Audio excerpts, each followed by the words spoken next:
कोण आहे? अगं हा निरंजन, प्रियांकाचा भाऊ. हा इथे का आला होता? कोणी बोलवलं त्याला? का? जर त्याची बहीण न बोलवता येऊ शकते तर तोही येऊ शकतो ना. तुम्ही बोलवलं होतं का? मी तिला बोलवलं नव्हतं. शार्दूल तिला घेऊन आला होता, त्यामुळे मला तिला जा पण सांगता आलं नाही. आणि तुझा विश्वास नसेल ना तर तिला फोन करून विचार. त्याची गरज नाहीये. अरे पण हा निरंजन या लग्नात कसा काय आला न बोलवता हे शोधून काढलंच पाहिजे.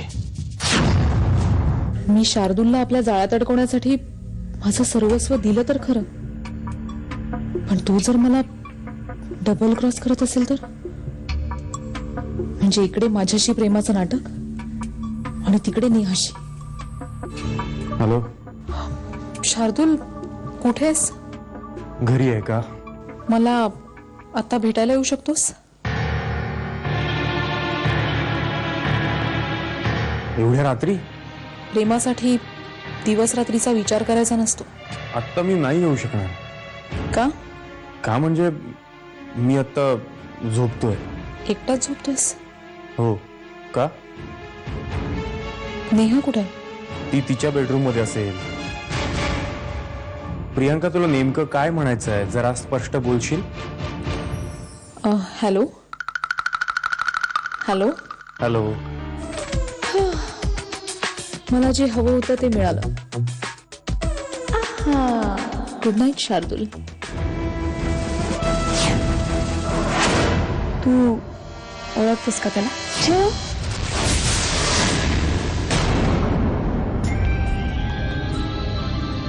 त्या दिवशी हा कपड्यांच्या दुकानातही मानसीकडे बघून हसला होता.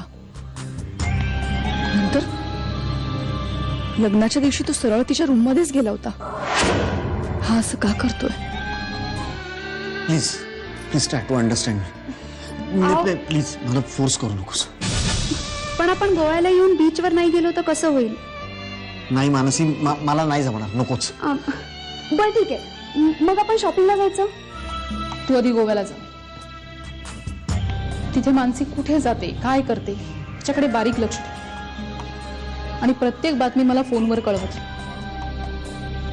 तिलाही कळायला हवं की तू तिचा पाठलाग करतोस ते. मग बघू काय होतंय ते. समजलं? माइंड ब्लोइंग ताई, mind blowing. Thank you so much ताई. तुझे हे उपकार मी आयुष्यभर विसरू शकत नाही वगैरे वगैरे वगैरे. कारण जोपर्यंत त्या प्रियांकाचं भूत त्याच्या डोक्यावरती आहे ना, तोपर्यंत आपलं काहीही ऐकून घेणार नाही. हा, ते भूत कसं उतरवायचं ते चांगलं माहिती मला. मी बघतो काय करायचं ते. अरे कालची आपली मीटिंग अर्धवट राहिली आहे. पुन्हा कधी भेटायचं?